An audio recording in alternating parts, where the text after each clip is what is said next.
My husband packed up and left while I was at work. But when I found a folder his mom kept about me, I just looked at him and said, "You've made the biggest mistake of your life." He had no idea the storm that was coming. I walked into my own home, and there he was, my husband, Mark, meticulously packing his life away. But the real gut punch came when I found a folder, hidden amongst his things, filled with detailed reports about my life, my business, all orchestrated by his own mother. That's when I knew they had no idea the storm they were about to unleash. The sound of packing tape, ripping through the silence of our bedroom, felt like someone was tearing apart my entire life, methodical strip by strip.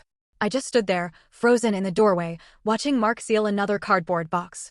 He hadn't even noticed me yet, too lost in his careful labeling system, the same meticulous attention to detail that once made me fall head over heels for him.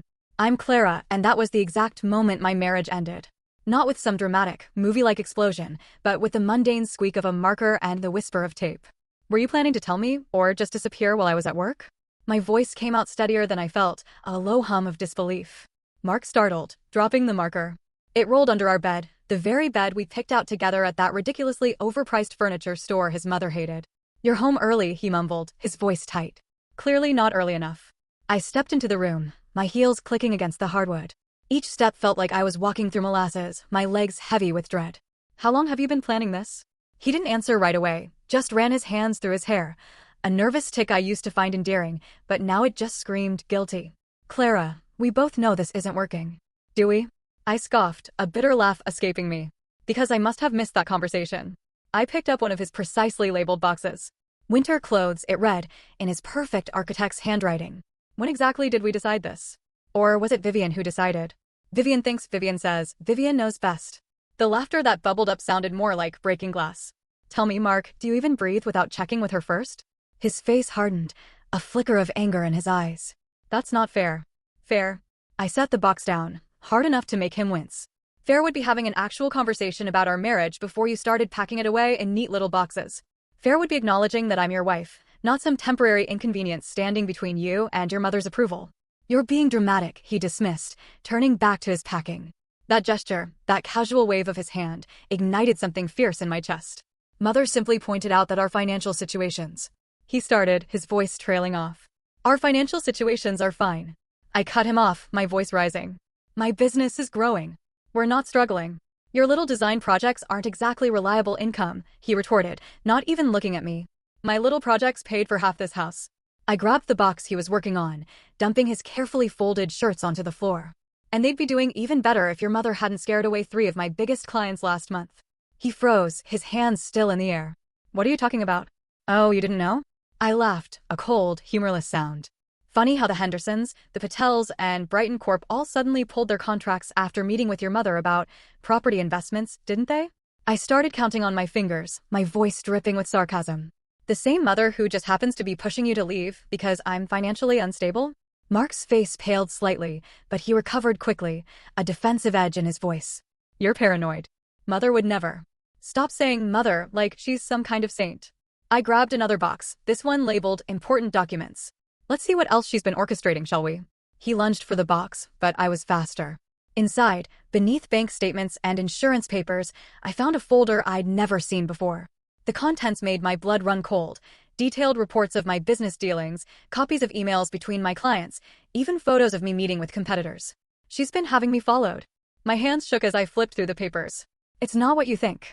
Mark reached for the folder, but I stepped back, clutching it to my chest. "Mother was just concerned about our future," he stammered. "She wanted to make sure that I was properly destroyed before you left me." I clutched the folder, my voice trembling with a mix of rage and disbelief. "How long have you known about this?" His silence was answer enough. "Get out." My voice was ice now, all the heat of anger crystallizing into something hard, something dangerous. "Take your boxes and get out." "But these," I waved the folder, "these stay with me." "Clara, please," he pleaded, taking a step towards me. I said, "Get out." I threw the empty box at him. It bounced harmlessly off his chest, but he flinched as if I'd struck him. "Go run to mommy. Tell her she won. But make sure you tell her something else too." I stepped closer, lowering my voice, making sure every word was a venomous whisper. "Tell her she just made the biggest mistake of her life." Mark stared at me for a long moment, then silently began gathering his boxes. As he walked past me, he paused. "I'm sorry it ended this way." "No," I said, watching him leave, my voice devoid of emotion. "You're not sorry it ended this way. You're just sorry I found out this way. The front door closed with a quiet click, but in my mind, it echoed like a gunshot. I sank onto our bed, my bed now, still clutching the folder of surveillance reports. Tears burned behind my eyes, but I refused to let them fall. Instead, I opened my phone and dialed Sophie. I need your help, I whispered. It's time to make Vivian regret ever hearing my name. Sophie arrived with 2 bottles of wine and a determined expression that told me she was already formulating plans. I'd spent the last hour spreading the surveillance photos across my dining room table like some twisted, macabre puzzle. This is next-level crazy, Sophie said, examining a photo of me having lunch with the Hendersons last month. Who does this? Someone who's been planning to destroy me for years, I said, pouring us both generous glasses of red. Look at the timestamps. She's been collecting these since before Mark and I even got married. Sophie picked up another photo. Wait, isn't this from your first meeting with Brighton Corp 3 weeks ago? Right. Before they mysteriously backed out of our contract. The wine tasted bitter. Vivian's fingerprints are all over it, but I can't prove anything yet. My phone buzzed. Mark's number. I silenced it. He's called 4 times today, Sophie noted, watching me. Maybe you should. What? Listen to more excuses? Watch him try to justify why his mother having me stalked was somehow for my own good. I grabbed one of the surveillance reports. Did you know she had someone track my business expenses for the past year? Every client meeting, every supply purchase, every late-night design session, all carefully documented to paint me as financially irresponsible. The doorbell rang. Sophie and I exchanged glances. If that's Mark, I swear I started, but Sophie was already heading to the door. I heard murmured voices, then Sophie returned with an envelope. Special delivery from the Dragon Lady herself, she announced, handing it to me. The envelope was heavy, expensive paper, with Clara written in Vivian's precise, elegant handwriting. Inside was an invitation to her annual charity gala next weekend, along with a handwritten note. Dear Clara, I trust you'll handle this unfortunate situation with the dignity expected of someone who was, however briefly, part of our family. The gala would be an excellent opportunity to demonstrate that maturity. Vivian. She can't be serious, Sophie said, reading over my shoulder. I started laughing, the sound sharp and hollow. Oh, she's serious. This is what she does. Turns everything into a public performance. She wants to show everyone how graciously she's handling her son's failed marriage. You're not going, of course. Of course I'm going, I said, grabbing my laptop. In fact, I'm going to make sure it's a night Vivian never forgets. Sophie sat beside me. Clara, wait. What are you thinking? I pulled up my client list. Remember Thomas Chin? The tech millionaire whose startup I did branding for last year? The one Vivian tried to poach for her new development project. Exactly. Sophie's eyes widened. He's been looking to invest in more properties, and I happen to know exactly where Vivian's weak spots are. I started typing an email. It's time to show her what my little design projects can really do. Clara, Sophie's voice was gentle. Are you sure you want to play her game? This woman's been manipulating people for decades. I'm not playing her game, I said, hitting send. I'm starting my own. She wants to talk about financial stability? Let's see how stable her empire is when I start picking it apart piece by piece. My phone buzzed again. Mark. This time I answered. Clara, please, he started. Mother says. I got the invitation. I cut him off. Tell her I'll be there. You will. He sounded surprised, then suspicious. Why? Because that's what family does, right? Shows up for important events. I kept my voice sweet, knowing Vivian was probably listening. I wouldn't want to disappoint your mother. There was a long pause.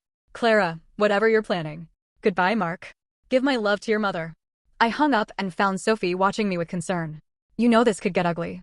It already is ugly, I said, pulling up another email, this one from the Hendersons, canceling a project we'd been planning for months. Vivian just doesn't realize it yet. My phone pinged with a response from Thomas Chin. He was interested in meeting. Perfect, I murmured, then looked at Sophie. Want to help me pick out a dress for the gala? Something that says loving daughter-in-law, but also I know where the bodies are buried. Sophie sighed, but reached for her wine. You're really going to do this? I looked at the surveillance photos spread across my table, each one a reminder of Vivian's careful, calculated destruction of my life. She thought she could break me down slowly, make me look like the unstable one who couldn't handle marriage to her precious son. I smiled, and it felt dangerous. Time to show her what happens when you corner someone with nothing left to lose.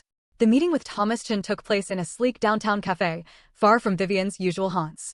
He was exactly as I remembered, sharp-eyed and direct, with no patience for small talk. Your proposal is interesting, he said, sliding through my presentation on his tablet. But I have to ask, why come to me specifically? I took a careful sip of espresso. Because you understand the value of disruption, Mr. Chen. And because Vivian Harrison tried to manipulate you last year. His expression didn't change, but his fingers stopped moving across the screen. Go on. She attempted to use your interest in the Riverside development to pressure other investors. When that failed, she spread rumors about your company's financial stability. I pulled out my phone, showing him the relevant emails from my surveillance file. She cost you that deal. And now you're suggesting we work together to cost her something in return? He studied me over his cup. This feels personal. Everything Vivian does is personal. That's her weakness. I leaned forward. The Davidson project she's been bragging about? It's built on false projections. I have proof. Before he could respond, movement near the cafe's entrance caught my eye. Mark walked in with his realtor friend, James. They hadn't noticed me yet. Excuse me, I murmured to Thomas, sliding lower in my seat. But it was too late. Clara. Mark sounded surprised, then suspicious, as he spotted Thomas. What are you doing here? I straightened up, forcing a smile. Business meeting. You remember Thomas Chin? Mark's face paled slightly. Mr. Chin, I didn't realize you and Clara were acquainted. We go way back, Thomas said smoothly. Your wife's talent for spotting opportunities is remarkable. Ex-wife, Mark corrected quickly.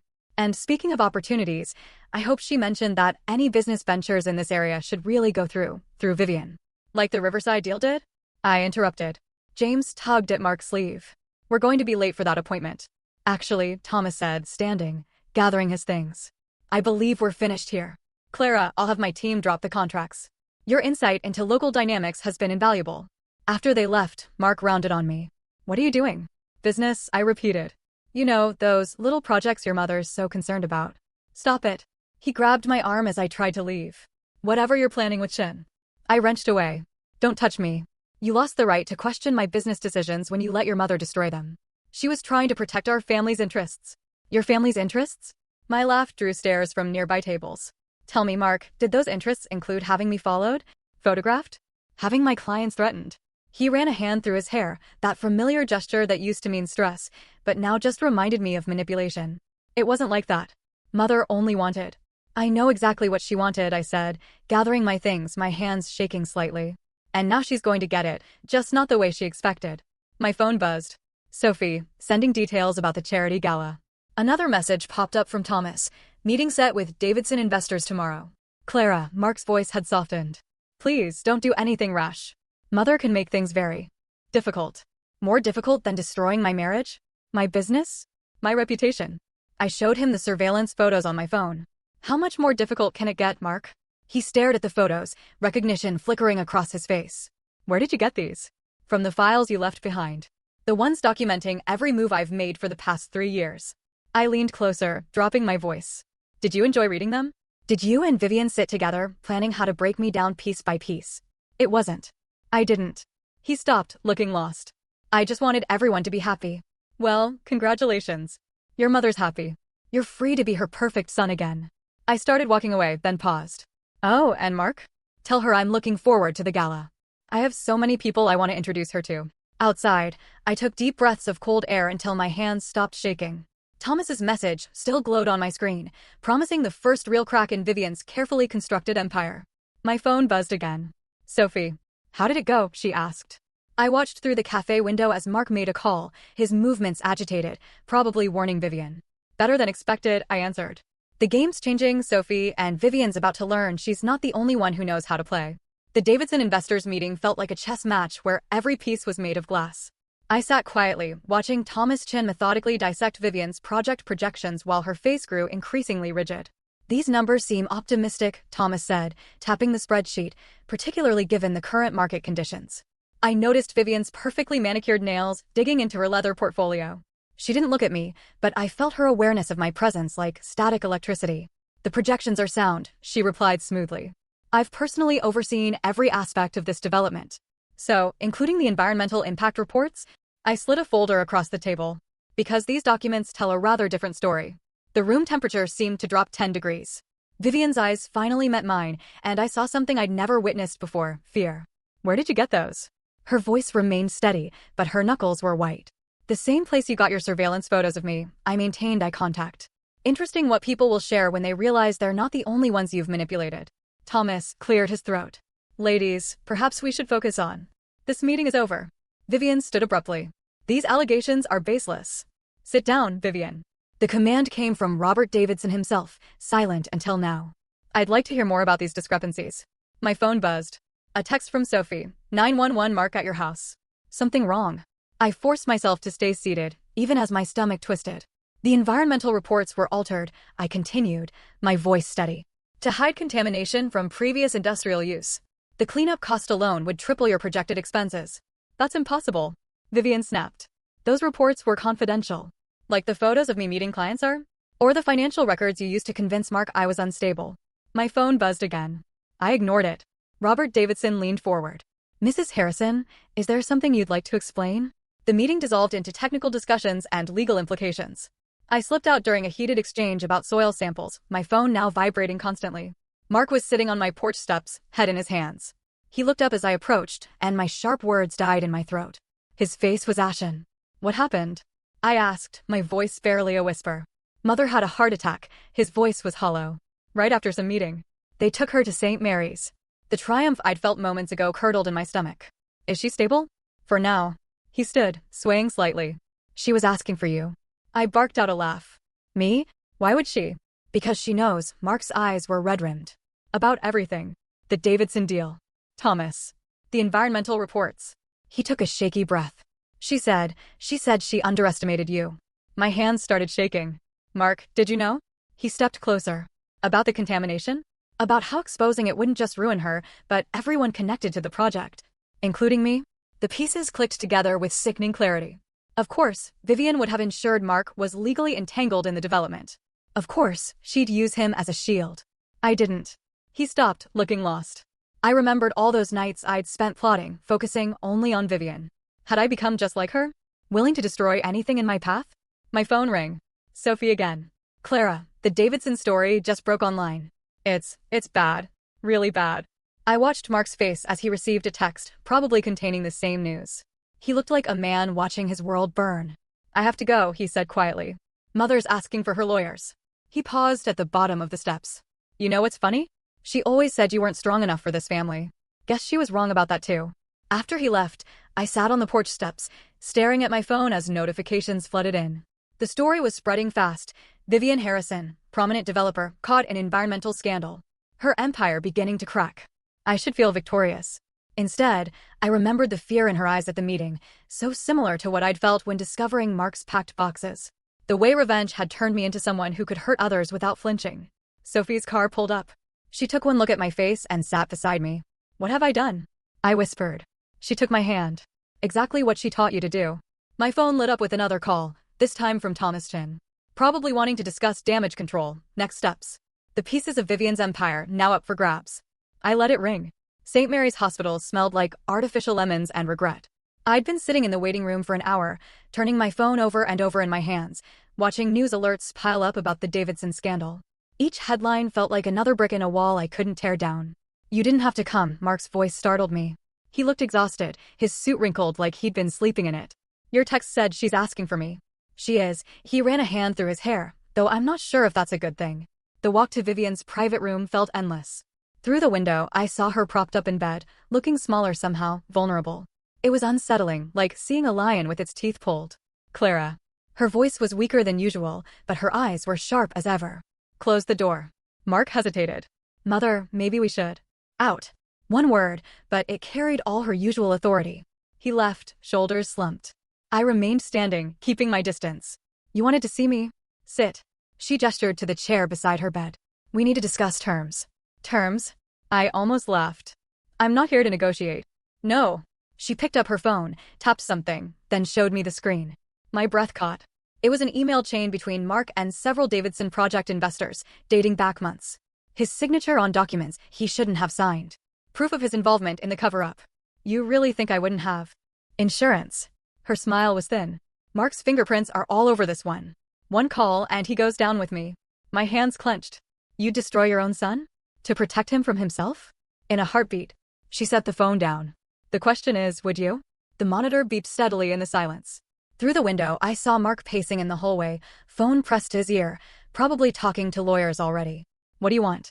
Retraction. Public statement claiming your evidence was misconstrued. Technical error in the environmental reports. She listed each point like she was ordering dinner. In exchange, these emails disappear. My phone buzzed. Thomas Chin again. I'd been dodging his calls since the story broke. And if I refuse? Then Mark faces criminal charges. His career, his reputation, everything gone. She adjusted her position, wincing slightly. You've proven your point, Clara. You're stronger than I thought. But ask yourself, is revenge worth destroying the man you once loved? Before I could answer, there was a commotion in the hallway. Sophie burst in, ignoring the nurse's protests. Clara, don't say anything else. She waved her tablet. The Davidson Group just released their own statement. They're claiming full responsibility for the environmental cover-up. They're saying Vivian was misled too. Vivian's monitor spiked briefly. What? Sophie continued. Thomas Chen's team found evidence that Davidson's own environmental department falsified initial reports before bringing you in. They're taking the fall to avoid bigger investigations. I watched the color drain from Vivian's face as she processed this. Her perfect insurance policy, worthless. Mark's involvement, now a minor footnote in someone else's scandal. You should rest, Vivian, I stood, finally meeting her eyes. Stress isn't good for your heart. She grabbed my wrist as I turned to leave. Her grip was surprisingly strong. This isn't over. Actually, it is. I gently removed her hand. You taught me well. Always have a backup plan. Always be 3 steps ahead. The Davidson Group owes me a favor from an old project. Calling it in was expensive, but worth it. You couldn't have known that you'd try to sacrifice your own son to save yourself. Maybe not, I moved toward the door, but I knew you'd try something. You're predictable that way. In the hallway, Mark stared at me like he was seeing me for the first time. The Davidson statement, did you? You should call your lawyer, I told him. Make sure you're protected when they start official investigations. And Mark, I paused, feeling the weight of Vivian's glare through the window. Maybe it's time to start making your own decisions. Sophie fell into step beside me as we left. That was intense. You okay? I looked back at the hospital room where Vivian sat alone, her empire crumbling despite her desperate grab for control. The victory tasted different than I expected. Not sweet, not bitter, just empty. No, I answered honestly. But I will be. My phone buzzed again, another news alert about the scandal. I switched it off without reading it. Some victories don't need an audience. The charity gala felt like walking into a beautifully decorated trap. Crystal chandeliers threw fractured light across faces I'd known for years. Clients, competitors, friends who'd chosen sides in the wake of the Davidson scandal. Their whispers followed me like perfumed shadows. Quite brave of her to show up. Did you hear about Vivian's condition? I heard she orchestrated the whole thing. Sophie squeezed my arm. We can still leave. No. I straightened my spine, gripping my champagne flute like a shield. This is exactly where I need to be. Across the room, Mark stood with a group of investors, his usual confidence replaced by something more brittle. He caught my eye, then quickly looked away. The gesture felt like a preview of what was to come. Clara. Thomas Chin materialized beside me. A word. We moved to a quieter corner where the orchestra's music provided cover for conversation. His expression was grave. The Davidson Group is retracting their statement. The champagne turned sour in my mouth. They can't. We had a deal. They found better terms elsewhere. He glanced meaningfully across the room to where Vivian had just entered, looking remarkably recovered. She was speaking with Robert Davidson himself, their heads close together. That's impossible. The evidence has been re-examined. Thomas's voice was carefully neutral. New experts suggest different interpretations. My hands are tied. When the announcement goes out tomorrow morning, Clara, he hesitated, you might want to prepare for. Clara. Vivian's voice cut through the murmur of conversation. She was walking toward us, Robert Davidson in tow. I'm so glad you came. We have something to discuss. The crowd parted around them like water. I felt dozens of eyes watching, waiting for the drama to unfold. This is what Vivian does best. Turns private wars into public spectacles. I'm not interested in. Oh, but you should be. Her smile was razor-sharp. Robert has just shared some fascinating insights about certain manipulated documents. Apparently, someone went to great lengths to create a very specific narrative. My heart pounded. The environmental reports I had were perfectly accurate. Robert Davidson stepped forward. The altered versions, however, seemed to have originated from an interesting source. Your design firm servers, to be precise. The champagne flute slipped from my fingers, shattering on the marble floor. The crash drew every eye in the room. That's not possible. But even as I said it, I remembered giving Thomas's team access to my systems, trusting them to handle the technical details. You set me up. Vivian's smile widened. I told you once that you weren't strong enough for this family. I should have been more specific. You're not smart enough either. Mark appeared at her side, looking sick. Mother, please not now. Dear, she turned to the gathering crowd. I want to thank everyone for coming tonight. As you may have heard, I've had some health challenges recently, but they've helped me realize what truly matters: family, loyalty, and truth. The word truth fell like a hammer. Several phones were out now, recording tomorrow's headlines, writing themselves in real time. Clara thought she could destroy what I've built. Vivian's voice carried perfectly. Instead, she's demonstrated exactly why I was right about her all along. Amateur moves have amateur consequences. I looked for Sophie, but she'd been pushed to the edge of the crowd. Thomas Chin had vanished completely.